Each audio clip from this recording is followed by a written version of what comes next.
Hello friend, welcome dream job अड्डा educational YouTube channel पे। आशा करता हूँ कि आप सब ठीक होंगे। मध्य प्रदेश पटवारी की हिंदी की सीरीज का पार्ट 5 है। इसके पहले हमने पार्ट 4 करा चुके हैं। यदि उन्हें आपने नहीं देखा तो जाके देख लीजिएगा और ये सीरीज जो है आप खुद से लगाइए। हर क्वेश्चन में आप एक ईमानदारी से देखिए कि आपको कितने क्वेश्चन बन रहे हैं। 15 क्वेश्चन की सीरीज है और जिन क्वेश्चन में आपको डाउट है उसका एक्सप्लेनेशन आपको मिल जाएगा। चलिए स्टार्ट करते हैं इस लेक्चर को। और इस लेक्चर की अगर आपको पीडीएफ चाहिए तो आपको मिल जाएगा हमारे टेलीग्राम चैनल पे, जिसकी लिंक हम डिस्क्रिप्शन बॉक्स में दे देंगे। और चैनल के नाम पे ही सर्च करेंगे। अगर आप चैनल का नाम सर्च करेंगे तो वहां पास आपको टेलीग्राम मिल जाएगा। तो चैनल का नाम यही है, ड्रीम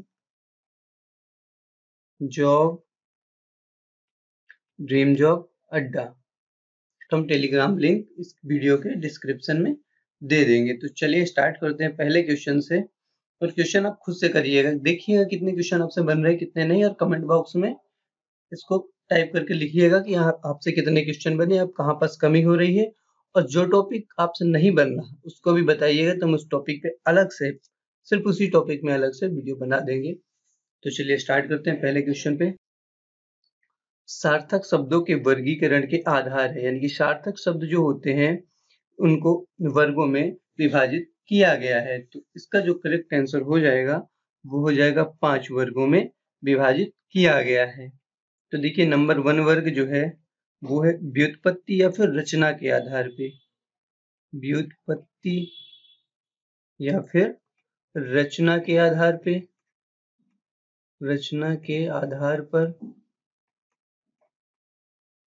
दूसरा जो विभाजित किया गया है वो है उत्पत्ति के आधार पर। उत्पत्ति के आधार पर। और जो तीसरा नंबर हो जाएगा वो होगा अर्थ के आधार पे। अर्थ के आधार पर। एंड 4 नंबर जो होगा वो हो जाएगा प्रयोग के आधार पर। प्रयोग के आधार पर। एंड जो 5th नंबर है वो है व्याकरणीय व्याकरणिक व्याकरणिक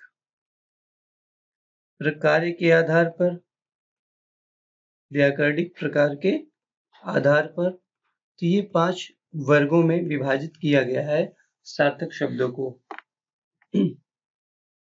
नेक्स्ट क्या है, नेक्स्ट क्वेश्चन है प्रौद्योगिकी शब्द है। प्रौद्योगिकी शब्द किन शब्दों से निकला है? कौन सा शब्द है जो प्रौद्योगिकी शब्द है? तो देखिए तद्भव शब्द क्या होते हैं। देखिए यहाँ तद्भव शब्द होते हैं वे शब्द जो संस्कृत से निकले हुए शब्द हैं, वो होते हैं तद्भव शब्द। लिख लीजिए यहाँ पर, जो शब्द संस्कृत से निकले हैं, जो शब्द संस्कृत से निकले हैं, संस्कृत शब्दों से निकले, उन्हें तद्भव शब्द कहते हैं। तद्भव शब्द जैसे हो गया काम, हो गया काम, बरस, ये तद्भव शब्द है। तत्सम शब्द है वे शब्द जो संस्कृत से ज्यों के त्यों लिए गए, जो संस्कृत में थे वही शब्दों को ले लिया गया, वही शब्द जो हो जाएंगे। यहाँ पर देखिए जो शब्द संस्कृत से ज्यों के त्यों ले लिए गए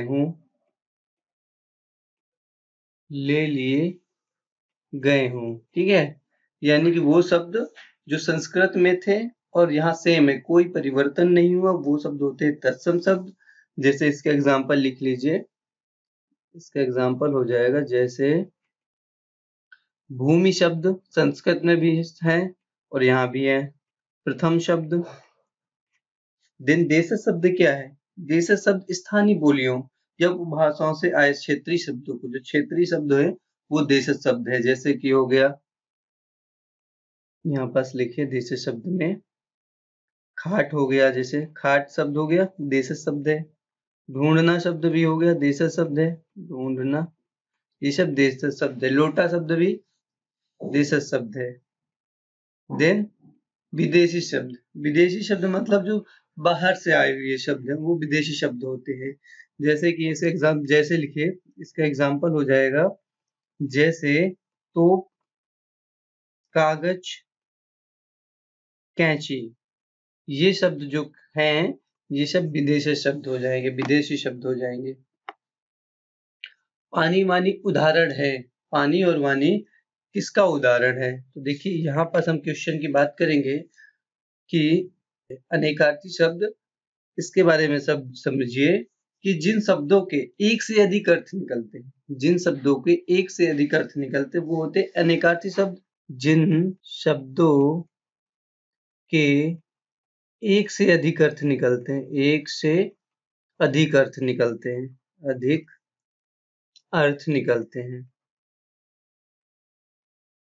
जिन शब्दों के एक से अधिक अर्थ निकलते हैं वो अनेकार्थी शब्द होते हैं।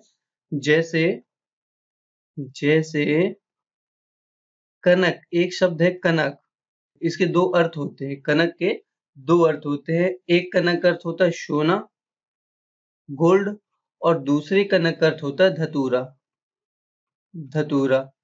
एक और एग्जांपल लिखिए, जैसे हार, हार के भी दो अर्थ है। जैसे एक हार का मतलब है पराजय और एक हार का मतलब होता है गले का हार, जिसे पहना जाता है, गले का हार। देन पर्याय शब्द कौन से शब्द होते हैं? पर्याय शब्द में ऐसे शब्द आएंगे जो समान अर्थ देते हैं। समझ रहे इस बात को कि पर्याय में अनेक शब्द ऐसे होते हैं, जैसे हिंदी भाषा माई हो गई, इसमें अनेक शब्द ऐसे होते हैं जिसके अर्थ समान होते हैं। वे शब्द जिनके वे शब्द जिनके अर्थ समान होते हैं, जिनके अर्थ समान होते हैं, समान होते हैं। देखिए अनेकार्थी शब्द में एक ही शब्द होगा, उसके अलग अलग अर्थ निकलेंगे। पर्याय में क्या होंगे, बहुत सारे शब्द होंगे जिनके अर्थ समान निकल रहे हैं। जैसे कि इसमें देख लेंगे आकाश, आकाश जो होगा, आकाश, इसके पर्याय कई हैं। नभ होता है, गगन होता है, नभ, नभ, गगन, आसमान, ये सब पर्याय शब्द हैं एक दूसरे के। अगला हो जाएगा विपरीतार्थक जो शब्द होगा, जो इस यानी कि विलोम, विपरीत शब्द जो होंगे, विलोम शब्द की बात कर रहे हैं कि जो एक दूसरे के अपोजिट हो। जैसे हो गया जय का पराजय होता है, जय का विलोम होगा पराजय हो जाएगा। पाप का विलोम शब्द हो जाएगा पुण्य हो जाएगा, पाप का पुण्य हो जाएगा। अब जो पानी और वाणी है ये है सार्थक और निरर्थक शब्द। सार्थक शब्द वो शब्द होते हैं जिनकी कोई अर्थ निकलता है, और निरर्थक शब्द वो होते हैं जिनके कोई अर्थ नहीं निकलता है। जैसे कि आप चाय वाय, कई बार सेंटेंस में कहते हैं ना चाय वाय पीला है, तो चाय का देखो सार्थक अर्थ निकल, वाय क्या होता है, इसका कोई अर्थ नहीं निकलता। वैसे ही पानी वानी है, तो ये सार्थक और निरर्थक का जो एक युग्म हो जाएगा। नेक्स्ट है समुद्र का पर्यायवाची निम्न में से कौन सा है? समुद्र का पर्यायवाची निम्न में से कौन सा है? तो यहाँ पर देखिए तुरंग जो है, देखिए तुरंग जो पर्यायवाची होगा, तुरंग होता है घोड़े का पर्यायवाची, घोड़े का पर्यायवाची होता है। इसका और पर्यायवाची जैसे अश्व हो जाएगा, अश्व होता है, है हो जाएगा, घोटक होता है, वाजी, घोटक, बाजी, ये सब घोड़े के पर्यायवाची यानी कि तुरंग हो। अंबर की बात करेंगे, अंबर हो जाएगा, ये होता है कपड़े का पर्यायवाची, कपड़ा का पर्यायवाची होता है अंबर। चीर, चीर, बसन, पट, ये सब होते हैं कपड़े के पर्यायवाची यानी कि अंबर के हो जाएंगे। देन सविता, सविता जो होती है होता है, ये पर्यायवाची होता है सूर्य का। तो सूर्य का पर्यायवाची हो गया सूर्य, रवि हो गया, भानु हो गया, भास्कर हो गया, भानु हो गया, भास्कर हो गया, अर्क हो गया, ये सब हो जाएंगे सविता के पर्याय। तो समुद्र किसका होगा? जलधि का पर्यायवाची हो जाएगा, समुद्र हो जाएगा। और इसको क्या कह सकते हैं? जलधि को हम सागर बोल सकते हैं, सागर बोल सकते हैं, वारिश बोल सकते हैं, वारिश। और अम्बुधि, अम्बुधि इसका होता है। ठीक है, या पे एक और लिख लिया रत्नाकर, रत्नाकर भी जो है वो भी समुद्र का पर्यायवाची होता है। नेक्स्ट क्वेश्चन है, शक्ति का उपासक के लिए एक शब्द निम्न में से कौन सा है? शक्ति का उपासक का हम अनेक शब्दों में से एक शब्द बताना है कि शक्ति का उपासक जो होगा उसके लिए एक शब्द क्या होगा? तो देखिए ऊसर, यहाँ पास जो शब्द है ऊसर शब्द है, ऊसर का मतलब होता है जिस भूमि में कुछ भी पैदा ना हो। ऊसर का मतलब होता है जिस भूमि में, मतलब जिस भूमि में कुछ पैदा ना हो, तो उस भूमि को कहते हैं ऊसर। कृतज्ञ क्या होता है? कृतज्ञ जो किए गए उपकारों को मानता है, जो किए गए उपकारों को मानता है, जो किए गए उपकारों को मानता है, उपकारों को, जो किए गए उपकारों को मानता है उसे हम कहते हैं कृतज्ञ। निरूपम क्या होता है? जिसकी उपमा ना दी जा सके, जिसकी उपमा ना दी जा सके उसे कहते हैं निरूपम, यानी कि जिसकी उपमा ना दी जा सके, उपमा ना दी जा सके, जिसकी उपमा ना दी जा सके उसे कहते हैं निरूपम। तो शक्ति का उपासक के लिए शाक्त। तो इसका जो करेक्ट आंसर होगा ऑप्शन नंबर ए हो जाएगा। महेंद्र का संधि विच्छेद निम्न में से कौन सा है? महेंद्र का संधि विच्छेद, देखिए जो महेंद्र हो जाएगा, महेंद्र, तो हम इसको लिख सकते हैं, जब इसका विच्छेद करेंगे तो ये हो जाएगा महाधन इंद्र। तो देखिए बन कैसे रहा है, यहां से बड़ा आ लिया गया और यहां से लिया गया ई लिया गया, बड़ा और छोटी ई मिलके बना देगा ए बना देगा। अब जब ए बन रहा है तो वहां कौन सी संधि हो जाती है? गुण गुण संधि हो जाती है। गुण संधि पहचाने कैसे पहचानते हैं? जब ए ओ और अर बन रहा हो, ए ओ और अर बन रहा है तो वहां पास गुण संधि होती है। ठीक है, और देखिए इसकी बात थोड़ा सा और गुण संधि में लिख लीजिए। जब देखिए छोटा आ या फिर बड़ा आ, ठीक है, छोटा आ या बड़ा आ, जब छोटी या बड़ी के साथ मिलता है तो ये बना देता है ए बनाता है। जब ये मिलता है छोटा ऊ और बड़ा ऊ के साथ तो ये बनाता है ओ बनाता है, इस बात को ध्यान रखना। और जब ये ऋषि के साथ मिलता है, जब छोटा बड़ा ऋषि के साथ मिलता है तो ये बनाता है अर। ठीक है, और इस अगर ऋषि का एग्जाम्पल अगर देखना है तो यहाँ पास देखिए देवर्षि जो होता है, देवर्षि, देवर्षि जो होगा तो हम इसको कैसे विच्छेद करते हैं? देव धन ऋषि, देव धन ऋषि होता है। देखिए यहाँ से छोटा आएगा और यहाँ से ऋषि आ जाएगा और ये बना के बनाएगा देवर्षि, देवर्षि। ठीक है, चलिए नेक्स्ट क्वेश्चन है, बिन उपसर्ग से बना शब्द निम्न में से कौन सा है? बिन उपसर्ग से बना शब्द कौन सा है? तो देखिए प्रत्युपकार जो होगा इसको हम लिखते हैं प्रति धन उपकार, प्रति धन उपकार प्रत्युपकार हो गया। तो यहाँ पास प्रति जो हो गया उपसर्ग हो गया। बिन देखा का क्या होगा? बिन प्लस देखा। इसी प्रकार होगा अलविदा में अलधन विदा कर देना, अलधन विदा। और बदनाम में बदधन ना। तो ये जो हो जाएगा बिन से बिन देखा, ऑप्शन नंबर सी इसका सही हो जाएगा। ये देखा था। नेक्स्ट क्वेश्चन है, पंचवटी शब्द निम्न में से कौन सा समास है? पंचवटी शब्द में देखिए बहुब्रीहि समास क्या होता है? जब इसमें दोनों पद प्रधान नहीं होते हैं, कोई तीसरा पद प्रधान होता है, वहां पर बहुब्रीहि समास होता है। एग्जाम्पल की अगर बात करेंगे कि जैसे लंबोदर यानी कि लंबा है उदर जिसका, जैसे गणेश जी की बात हो रही तो यहाँ पर से बहुब्रीहि समास हो गया।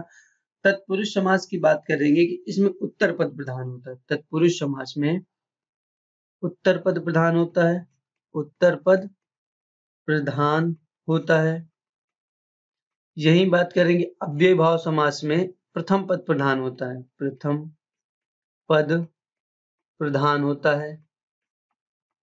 उसको पहचानेंगे कैसे? इसको पहचानने के लिए शुरू में यानी कि प्रथम पद जो हो गया वहां आना चाहिए अनु, आ, प्रति, भर, यथा, प्रति, भर, यथा, यावथर। यावथर ये शब्द जो हैं वो शब्द के शुरू में आए तब वहां अव्ययभाव समास होता है। जैसे प्रतिदिन, प्रति शुरू में आया ना तो अव्ययभाव। या फिर एक और होता है अव्ययभाव समास को पहचानने का कि दोनों शब्द बराबर हो। जैसे धीरे धीरे, धीरे धीरे शब्द आ रहा है ना तो ये भी अव्ययभाव समास का हो जाएगा।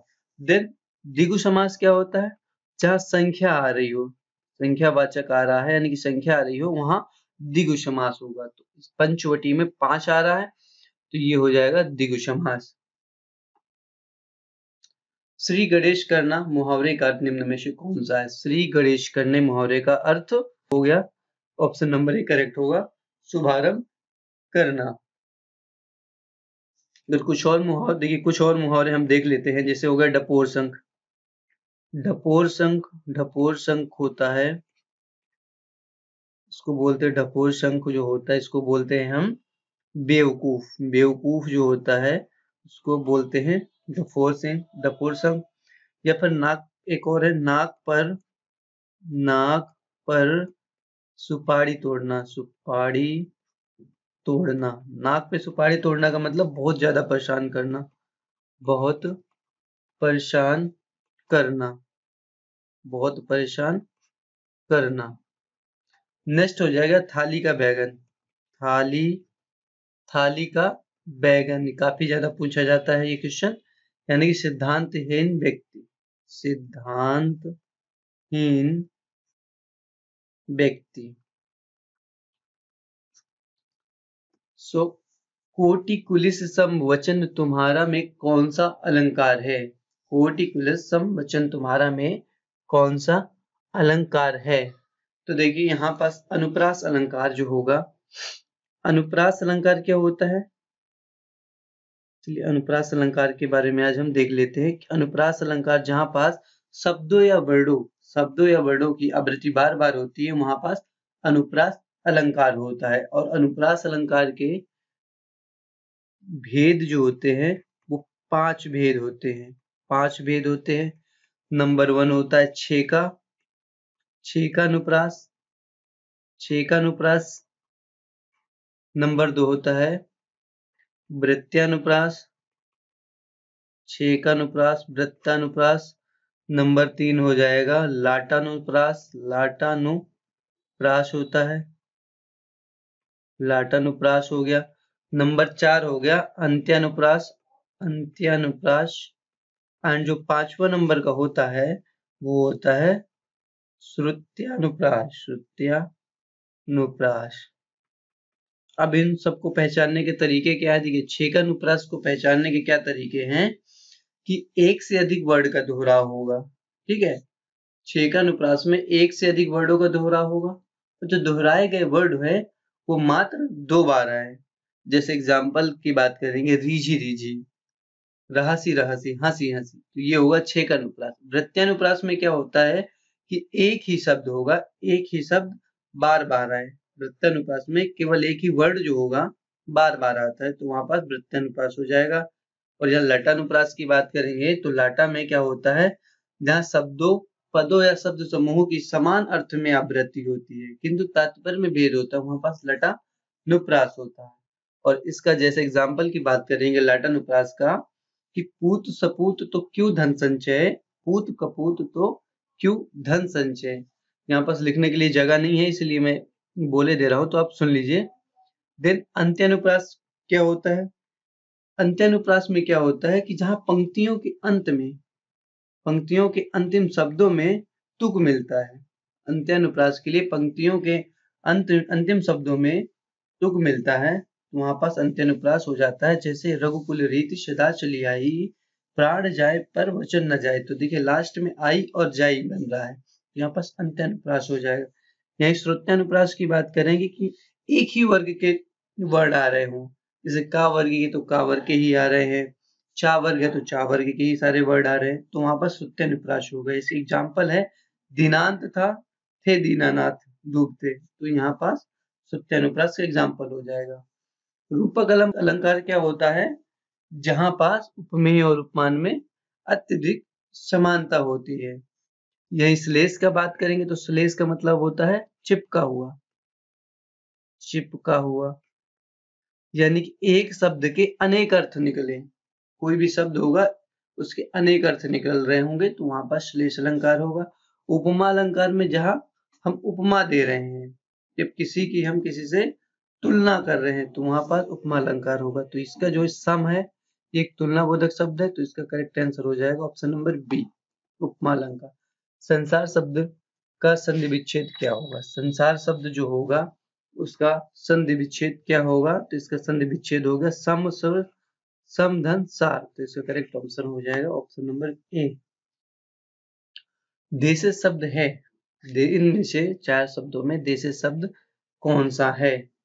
तो यहाँ पर देखिए नीलाम शब्द जो होगा कौन सा है? यह है पुर्तगाली शब्द। नीलाम शब्द एक पुर्तगाली शब्द है।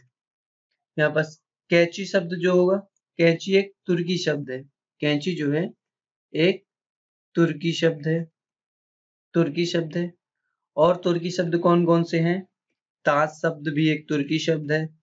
दरोगा जो है, दरोगा भी, यहाँ बस दरोगा भी एक तुर्की शब्द है। देन बेगम, बेगम जो आपने सुना है वो भी एक तुर्की शब्द है। आलपिन की बात करें, आलपिन भी एक पुर्तगाली शब्द है। आलपिन भी एक पुर्तगाली शब्द है, पुर्तगाली शब्द है आलपिन। कुछ और अगर पुर्तगाली शब्द को देखना है तो जैसे अलमारी काफी ज्यादा पूछा जाता है, अलमारी शब्द कौन सा शब्द है? तो ये एक पुर्तगाली शब्द है।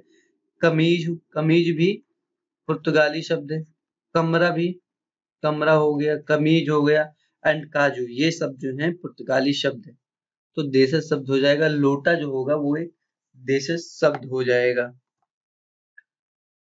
नेक्स्ट क्वेश्चन है, सुनिए सत्य असीम हमारी, पूजे ही मन कामना तुम्हारी। प्रस्तुत पंक्तियों में कौन सा छंद है? यहाँ पर छंद पूछ रहा है कौन सा है।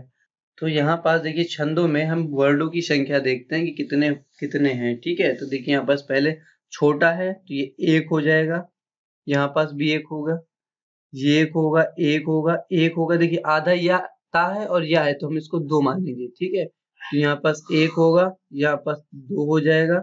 ये एक छोटा हा है तो एक, बड़ा मा है तो 2 और 2।